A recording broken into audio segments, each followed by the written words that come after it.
Voted out in a stunning election result.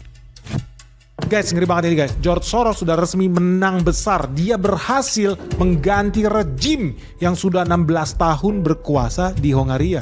Dan ini sebetulnya bisa jadi kabar buruk loh buat pemerintah Indonesia. Kok bisa sih? Dan hubungannya apa sama Indonesia? Kayak jauh banget. Terus lagi-lagi kok George Soros lagi. Teori apa lagi nih si Benix? Kalau penasaran jangan skip video ini. Let's start. Mengirim wakil presidennya JD Vance buat datang ke Hongaria.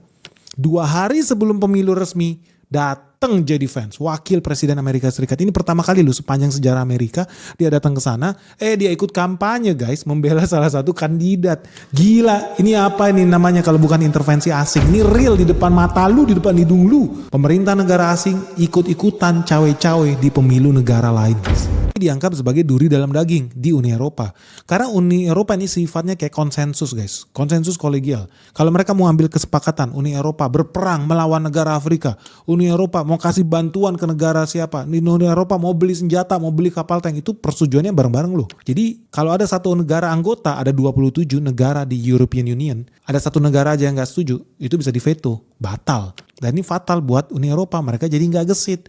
Mereka mau belok kanan tapi Hongaria bilang kiri, jadinya ke kiri. Eropa bilang gaspol, Hongaria bilang rem. Lu bayangin. Padahal penduduk Hongaria itu gak nyampe 10 juta jiwa guys. Tapi mereka bisa mempengaruhi politik Uni Eropa. Yang penduduknya ratusan juta jiwa.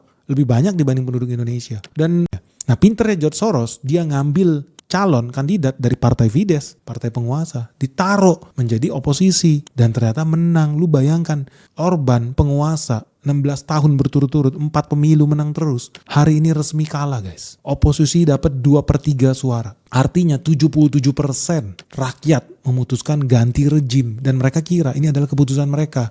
Mereka ditanya apa? Oh, ekonomi makin susah, inflasi tinggi, harga barang makin mahal. Kita harus gulingkan pemerintah sama kayak Soeharto tahun 98. Ujung-ujungnya apa? Ketika harga barang tak terbeli, orang turun ke jalan guys. Karena kalau lu lihat pemerintah Amerika Serikat aja sampai ngirim wakil presidennya ke sana, kampanye di sana. Itu yang kelihatan di depan mata, apalagi nggak kelihatan di belakang mata. Karena realitanya Ukraina juga kirim agen intelijen dia buat bermain di politik Hongaria. Uni Eropa, Jerman, negara-negara di sana juga bermain, kirim agen mereka, intelijen mereka buat memperkeruh suasana di sana. Tentunya ya supaya oposisi yang naik, supaya European Union bisa goal menjalankan programnya seenak jidat guys, seleluasa mungkin lah.